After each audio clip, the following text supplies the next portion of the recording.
Heroine character artist అనే తేడా లేకుండా ప్రతి ఒక్కరూ కాస్టింగ్ కౌచ్ గురించి ఓపెన్ గా మాట్లాడుతున్న రోజులివి. తమకు జరిగిన వేధింపుల గురించి పబ్లిక్ గా మాట్లాడుతున్న బ్యాచ్ లోకి తాజాగా ఆమని కూడా చేరింది.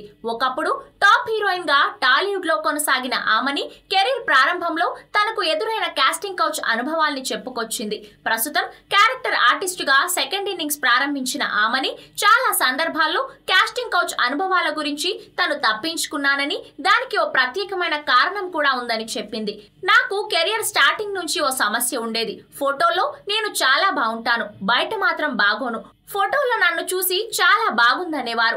డైరెక్ట్ గా చూసిన తర్వాత నా ముఖం చాలా మందికి నచ్చేది కాదు. అలా చాలా అవకాశాలు పోగొట్టుకున్నాను. ఇక అలాంటప్పుడు కాస్టింగ్ కౌచ్ సమస్య ఉండేది కాదు.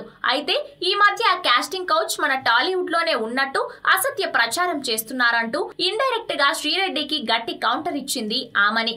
స్త్రీలపై లైంగిక వేధింపులు అన్ని రంగాల్లో ఉంటాయి. వాటితో పోలిస్తే మన టాలీవుడ్ లో చాలా తక్కువగా ఉంటుంది. అనవసరంగా ఎవరు మన తెలుగు సినీ పరిశ్రమను బజారుకు ఈడ్చొద్దు. అయితే కాస్టింగ్ కౌచ్ అనేది కేవలం కొత్త కంపెనీల్లో ఉందని, ప్రొఫెషనల్ సంస్థలు, దర్శకులు, నిర్మాతల నుంచి తనకు ఎలాంటి వేధింపులు ఎదుర్కోలేదని చెప్పుకొచ్చింది ఆమని.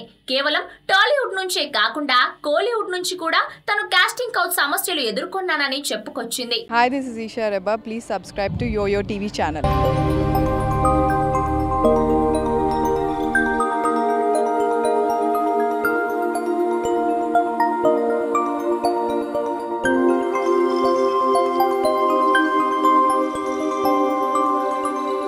ఈ వీడియో గనుక మీకు నచ్చినట్లయితే లైక్ చేయండి, షేర్ చేయండి అండ్ సబ్స్క్రైబ్ చేయండి.